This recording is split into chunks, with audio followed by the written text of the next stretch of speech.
How to fix TikTok lost phone number. Hey, what's up guys? Welcome back to our YouTube channel and let's get started with fixing this problem. First thing first, if you are trying to recover your TikTok account and if you don't know the phone number of your account, then let's go ahead and fix it. Launch your TikTok application. You will get landed onto a page like this. Tap on Use Phone Email Address. Then at this section, choose email or username. Type in your username and also make sure that you are entering your username correctly. Once done, tap on Continue.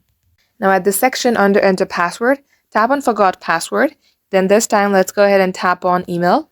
Once you're at this page, you can simply tap on this eye icon that is also a question mark icon. Tap it.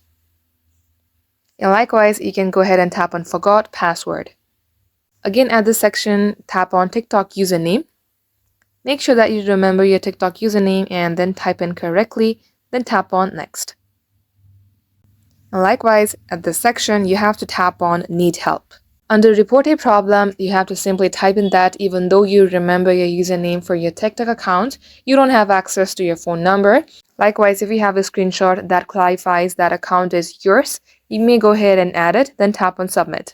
Also leave an email address for TikTok to contact you back. And just like so, this is how you can fix your problem. That is all for today and thank you for watching.